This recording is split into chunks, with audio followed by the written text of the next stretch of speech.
Bienvenue dans cette nouvelle vidéo. Nous allons maintenant aborder la notion de Actions.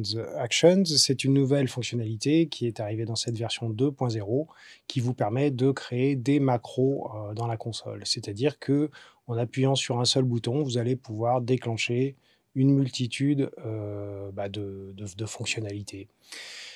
Où est-ce que ça se trouve? Il faut aller dans le menu Surface et vous voyez qu'effectivement, après le traditionnel triple sign soft keys, on a un nouvel onglet qui s'appelle sous-onglet, qui s'appelle Actions.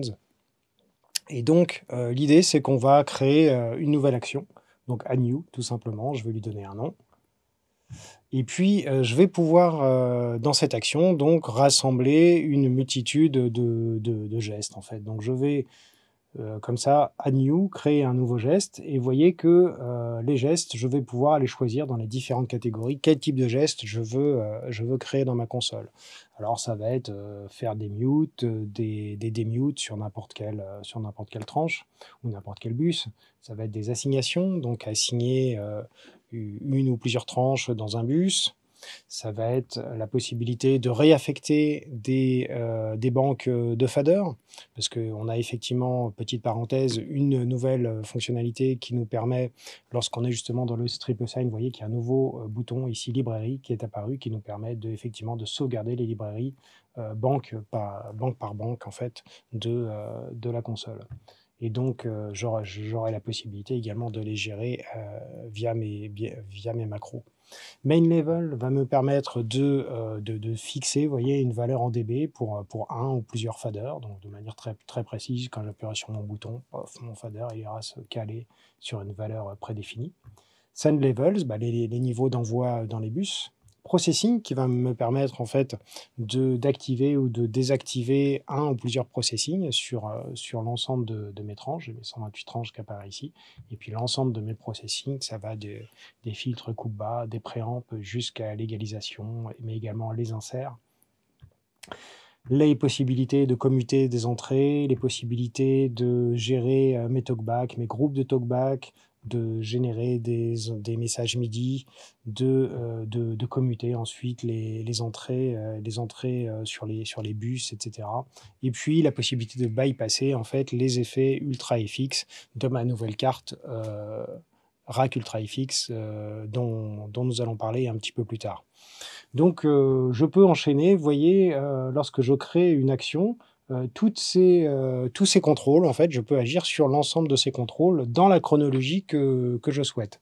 Alors, des exemples d'applications, c'est si vous voulez, par exemple, en appuyant sur un seul bouton, désactiver, par exemple, tous les inserts, ou vous voulez, par exemple, basculer de tous les inserts A vers les inserts B, ou vous voulez, par exemple, réassigner une tranche d'un effet vers un autre. Tout ça, vous allez pouvoir créer l'enchaînement en fait de fonctions qui permet de faire tout ça.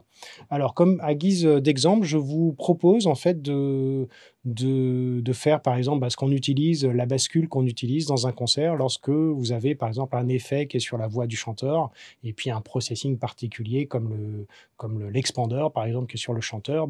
Entre les morceaux, quand le chanteur va s'adresser à son public, évidemment on ne veut pas l'effet, on ne veut pas que l'autotune il joue par exemple, et puis on ne veut pas non plus que l'expander modifie la dynamique de la voix, ce qui pourrait créer des effets très désagréables. Donc je vous montre un exemple, comment faire pour effectivement bypasser l'effet et à la fois le gate, l'expander qui sera sur la voix du chanteur et son effet, l'autotune par exemple.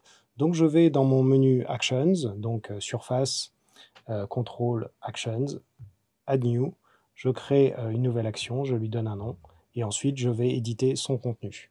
Donc la première chose que je souhaite faire, c'est bypasser l'effet. Donc je vais choisir la fonction set bypass UFX, et c'est par exemple l'autotune, l'effet numéro 7 de ma carte qui est utilisé, et je valide et on sera en mode toggle, c'est-à-dire qu'une pression sur le bouton va bypasser l'effet, une nouvelle pression sur le bouton va réenclencher l'effet. Apply. Et là, effectivement, j'ai la petite description de ce qu'on vient d'éditer, en fait. Et puis, je vais créer donc une nouvelle action, parce que je souhaite effectivement également bypasser l'expander. Donc, je vais utiliser cette fois la fonction qui s'appelle processing. Et dans la fonction processing, je vais chercher dans mes différents processing qui sont là, les filtres, les inserts, les EQ, etc. Je vais choisir le gate, parce qu'effectivement, l'expander, c'est une variante du gate, en fait, et que je vais du coup mettre en place pour ma tranche numéro 12, la voix de mon chanteur, apply. Et donc vous voyez que du coup, lorsque je vais faire recall, en fait, sur mon action manager numéro 1, en fait, on va voir ce qui se passe sur l'écran de gauche. Je vais sur la voix de mon chanteur et on va voir ici qu'effectivement, lorsque je fais mon recall, ici, vous voyez, j'ai mon expander, effectivement, ici, qui se désactive, qui passe actif, coloré, ou désactivé en grisé d'une part. Et puis si je vais un petit peu plus dans le détail de ma tranche, je vais voir sur la partie insert, et vous voyez qu'effectivement, lorsque encore une fois, je rappelle ma fonction, et bien effectivement, vous voyez, je bypass mon autotune ici. Et comme je suis en mode toggle, en fait, à chaque fois que je vais appuyer sur le bouton, j'enclenche ou je désenclenche ma fonction à la fois pour l'autotune et à la fois pour l'expander. Donc bien évidemment, cette fonction-là, je vous la montre en la rappelant à l'écran, mais on va pouvoir les assigner sur les touches soft keys qui se trouvent, nos fameuses 26 soft keys qui se trouvent à droite de notre console.